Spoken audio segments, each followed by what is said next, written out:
saya akan mengajarkan sebuah doa. Dan doa ini diajarkan Allah langsung kepada Rasulullah. Dan mudah-mudahan doa ini menjadi amalan kita. Dan doa ini ada di dalam Al-Quran. Kita bisa lihat doa ini ada dalam Quran surat Ali Imran ayat 53. Saya pernah membaca bolak-balik Quran surat Ali Imran. Ternyata Quran surat Ali Imran ini termasuk salah satu surat yang di dalamnya syarat sekali dengan perintah-perintah Allah kepada kita. Sebetulnya apa yang dimaksud dengan Ali Imran? Imran itu dari kata amir, umir. Wa bizalika umirtu. Jadi amir, umir itu kan sebetulnya adalah pemimpin. Makanya pemerintah itu disebutnya tuh umaro. Umaro, amir, umir, imran. Jadi sebetulnya Ali Imran itu adalah mereka-mereka yang termasuk ke dalam sebuah keluarga yang taat akan perintah Allah. Apakah kita sudah termasuk keluarganya Ali Imran itu? Sebetulnya kita bisa membuat tabel. Dari sekian banyak perintah Allah yang diwujudkan di dalam Quran surat Ali Imran, berapa persen perintah-perintahnya itu yang sudah kita lakoni dalam kehidupan ini? Saya sendiri kalau mempresentasi itu mungkin belum termasuk ke dalam Ali Imran ini. Barangkali dari 100% perintah Allah, barangkali baru 1%-nya pun itu sudah bagus. Nah, kita akan tunjukkan pada malam ini bahwa Quran surat Ali Imran itu di dalamnya syarat sekali dengan perintah, dan kita akan coba untuk memahami perintah-perintah yang paling krusial dulu. Kita akan mengawali ya pembahasan ini dari membahas sebuah doa yang diajarkan Allah pada Rasulullah SAW, dan seharusnya doa ini menjadi amalan kita umatnya Rasul. Doa ini sebetulnya sudah sering barangkali sebagian kita membacanya, cuma barangkali kita membacanya tidak dengan kesadaran. Allah menyatakan, Rabbana, ya Tuhanku, amanna. Amanna ini bukan sekedar iman, tapi ini adalah pernyataan past tense kalau dalam bahasa Inggris, sesuatu yang telah lampau. Amanna, kami telah beriman.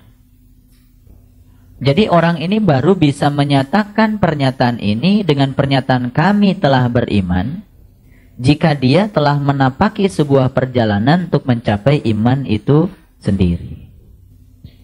Sebetulnya Allah mengajarkan kepada kita untuk menjadi hamba-hambanya yang memiliki rasa percaya diri. Tapi rasa percaya diri itu kalau kelebihan percaya dirinya jadi overconfidence. Rasa percaya diri yang berlebihan itu akan menjadikan diri kita menjadi orang-orang yang tertutup oleh keakuan kita sendiri. Rasa percaya diri yang diajarkan Allah pada Rasulnya adalah rasa percaya diri yang dibangun oleh sebuah pengalaman spiritual. Bukan rasa percaya diri yang dibangun oleh fanatisme. Umat Islam memiliki rasa percaya diri dengan menyatakan, Tuhanku adalah Allah yang maha segalanya, tapi tidak mengenali Allah. Dia menyatakan bahwa teladanku adalah Muhammad yang paling sempurna dalam perjalanan spiritualnya, tapi dia tidak mengerti kesempurnaan Nabi Muhammad di mana. Umat Islam menyatakan bahwa aku telah berpedoman pada Al-Quran, kitab yang paling sempurna, tapi dia sendiri tidak mengetahui kesempurnanya Al-Quran. Sehingga rasa percaya diri yang ada pada dirinya itu rasa percaya diri yang berlebihan yang dibangun oleh fanatisme agama. Dan itu yang barangkali selama ini telah mengkungkung kita dalam sebuah keadaan di mana umat Islam itu sulit untuk berkembang. Jadi Allah mengajarkan kepada Nabi Muhammad dengan pernyataan amanna, kami telah beriman. Kita diajarkan untuk membuat sebuah pengakuan akan kepercayaan diri pada diri kita. Tapi ini tentu saja kepercayaan diri yang harus dibangun oleh rasa tawadu yang didasarkan atas pengalaman kita sendiri. Jadi dikembalikan lagi kepada definisi iman tentu saja. Iman itu adalah terbukanya mata kalbu, yang kemudian kita menyaksikan dengan pandangan kalbu kita, kemudian kita mengikrarkan apa yang kita saksikan dalam perwujudan syahadat kita, itu baru iman. Iman bukan sekedar iman pengakuan. Sebetulnya amanah ini bisa diucapkan oleh siapa saja. Bisa diucapkan oleh orang yang benar-benar beriman, bisa juga diucapkan oleh orang yang mengaku telah beriman. Bisa kan? Bisa. Tapi tentu saja kita ingin termasuk orang-orang yang mengaku beriman, dan iman itu diakui juga oleh Allah karena kita bisa membuktikan dengan seyakin-yakinnya apa yang menjadi indikator iman itu sendiri pada diri kita. Ya, salah satu contoh saja dalam Al-Quran, Allah menyatakan, ya, qad aflahal mu'minun alladzina hum fi salatihim khashi'un. Berbahagialah orang-orang yang beriman, yaitu orang-orang yang telah khusyuk dalam sholatnya. Itu ciri iman. Jadi orang-orang yang telah khusyuk dalam sholatnya itu baru iman. Berarti kalau dia belum bisa khusyuk dalam sholatnya, ya belum iman. Kan gitu. Nah, indikator-indikator ini harus dipertanggungjawabkan oleh kita, bukan sekedar pengakuan. Baru kita memiliki rasa percaya diri untuk menyatakan amanah, bahwa aku telah beriman. Karena bagi orang-orang yang memiliki komitmen spiritual, setiap kata-kata yang dia ucapkan, apalagi di hadapan Allah, ucapan ini harus dipertanggungjawabkan. Karena ucapan amanah ini diawali dengan kata-kata Rabbana. Berarti kita menyapa kepada Allah. Berarti kita sedang berdialog dengan Allah. Rabbana amanah. Ya Tuhanku, aku telah beriman. Ini bukan sekedar kata-kata, karena bagi orang yang punya komitmen spiritual, mengucapkan kalimat ini diperlukan tanggung jawab yang luar biasa. Iman kepada apa? Teruskan ayatnya. Bima anzalta. Kepada apa yang telah engkau turunkan kepadaku. Luar biasa.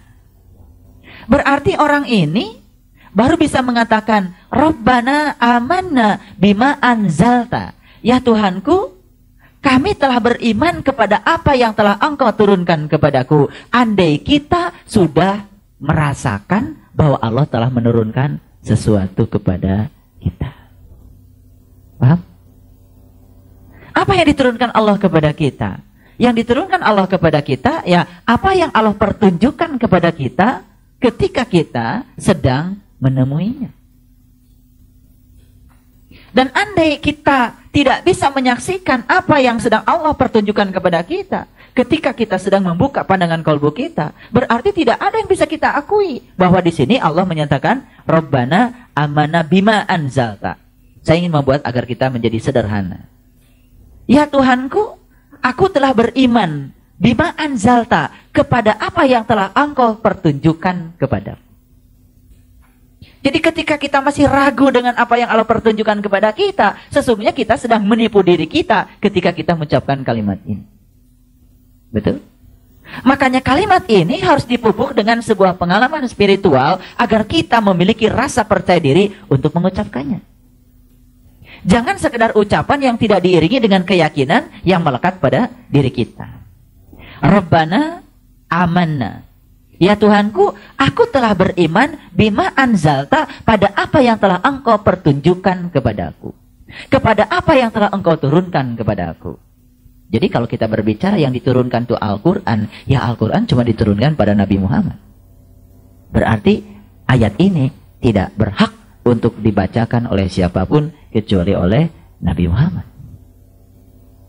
Berarti ayat ini sangat monopoli. Hanya bisa diucapkan oleh seorang Muhammad, yang tidak bisa diucapkan oleh kita kalau kita tidak bisa mengalami apa yang dialami oleh seorang Muhammad. Makanya Quran di sini, ya, apa yang diturunkan Allah di sini bukan sekedar Quran yang itu, tapi Quran yang sejati yang Allah bisa pertunjukkan kepada siapa saja, karena Dia ada bersama dengan kita, lebih dekat kepada kita daripada urat leher kita, siapapun manusianya.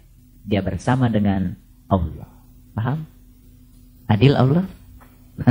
Jadi kalau saya sedang bahas Quran seperti ini tuh, yang harus dilihat itu bukan sekedar bahasan Qurannya, tapi pola pikir Quran. Kalau kita membahas Quran hanya melihat esensi dari ayat itu sendiri, kita cuma dapat satu ayat. Tapi kalau kita membahas pola pikir ayat, kita mendapatkan yang universal dari sistematika pikiran-pikiran Allah dalam tanda kutip dengan Al-Quran yang sangat luar biasa ini. Terus berikutnya, wataba'na rasulna, dan kami telah mengikuti Rasul. Paham? Urutannya coba, luar biasa kan? Ya Tuhanku, aku telah beriman kepada apa yang telah Engkau pertunjukkan kepadaku, karena aku telah mengikuti Rasul. Logik? Jadi orang yang mengikuti Rasul, cirinya adalah dia telah mendapatkan ilmu, di mana dengan ilmu itu Allah menunjukkan sesuatu kepada dirinya. Jadi kalau begitu dari ayat ini semakin mengerucut sebetulnya. Apa sih yang harus kita contoh dari Nabi Muhammad? Cuman satu, cara menemui Allah. Laqad kana fi Rasulillah uswatun hasanah.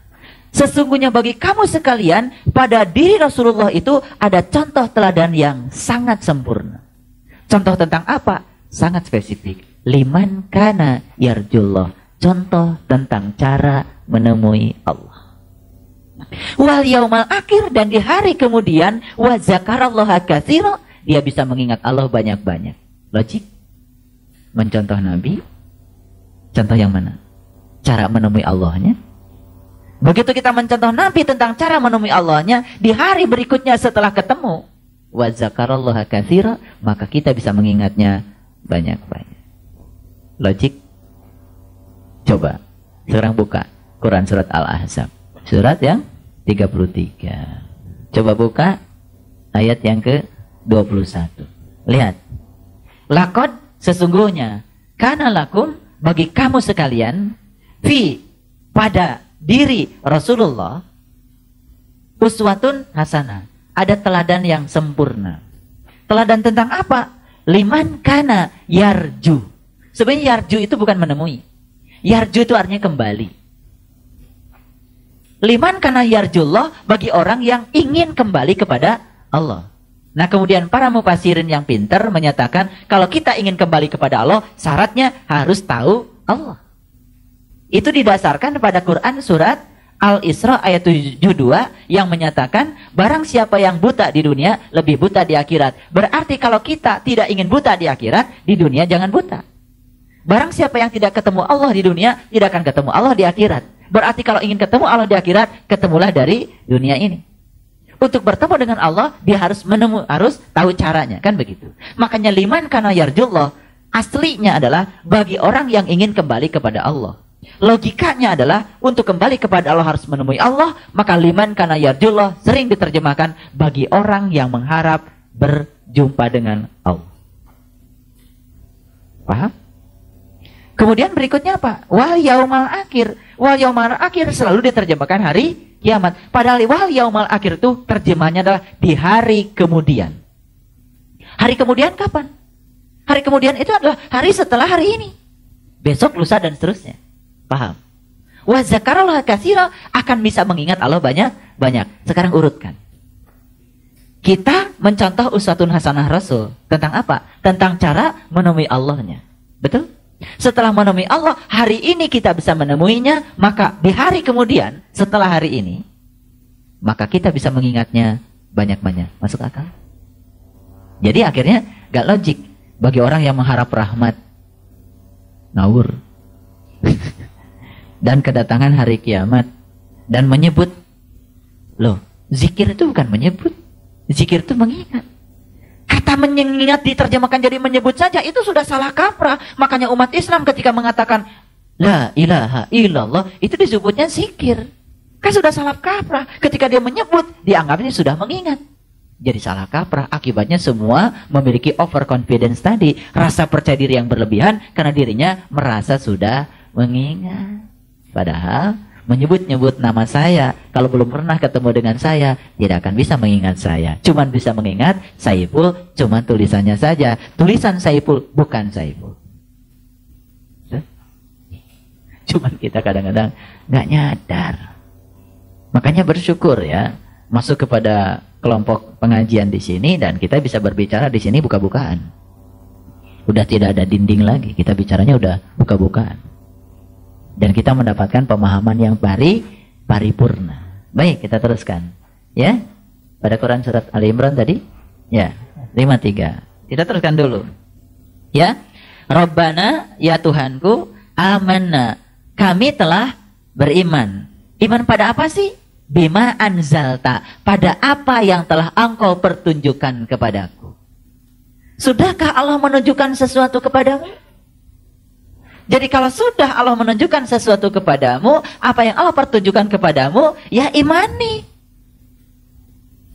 Tapi kalimat ini tidak bisa diucapkan oleh mereka yang belum mendapatkan pengalaman di makna Allah tidak menunjukkan apapun pada dirinya. Dia sendiri tidak mempunyai keinginan untuk itu. Paham?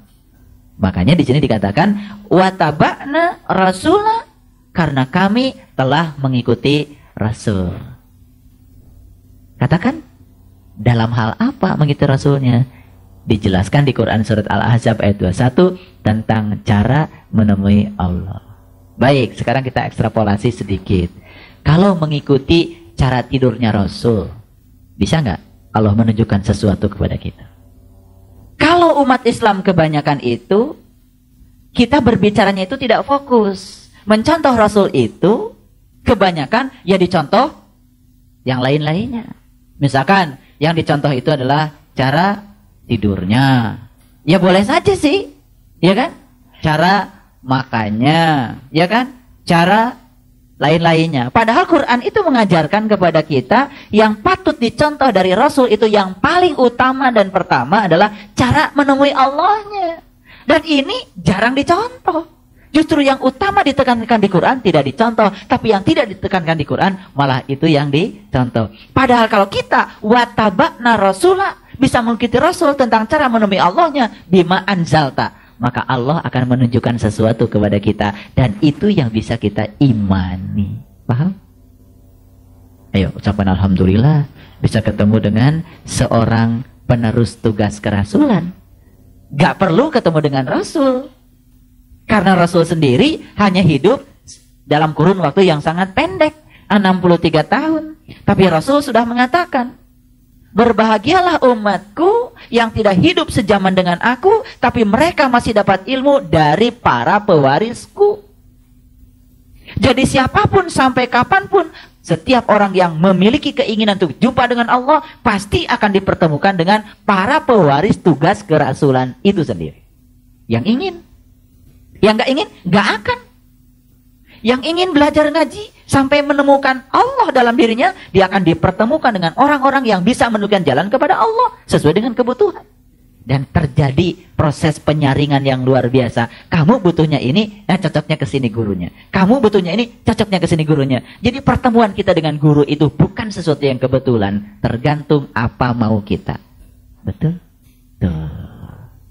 Coba buka Quran surat Al-Baqarah ayat 186. Kan jelas di sini Allah mengatakan, wa idza sa'alaka ibadi anni fa inni qarib. Dan apabila hambaku bertanya kepadamu tentang aku, mu itu siapa? Mu di sini selalu diartikan Rasul Nabi Muhammad. Tidak. Mu ini bisa siapa saja orang yang sudah sampai kepada Tuhan. Jadi maksud saya, ini tolong diekstrapolasi. Apabila hamba-hambaku bertanya kepadamu tentang aku. Jadi mu di sini bukan hanya Nabi Muhammad. Mereka yang sudah tahu tentang aku. Ngerti nggak? Ya mereka yang sudah tahu tentang aku ya siapa saja. Tentu saja ada batasannya. Yang tahu tentang aku tentu saja mereka yang telah mengikuti metode yang diajarkan pada Nabi Muhammad. Betul? Ada batasan memang. Kalau mereka tidak mau mengikuti metode yang diajarkan Allah pada Nabi Muhammad, ya mereka tidak akan tahu tentang aku. Betul nggak? Maka jawabannya apa? Di sini dikatakan fa inni qarib. Cukup dijawab sesungguhnya Allah dekat kepadamu. Ini adalah sebuah perintah yang menyatakan bahwa aku yang sudah mengetahui tentang aku yang besar tadi tidak akan bisa menolong untuk dia tahu tentang aku, karena aku yang diketahui oleh aku yang kecil ini tak terjelaskan. Tapi engkau akan mengetahui aku yang besar pada dirimu.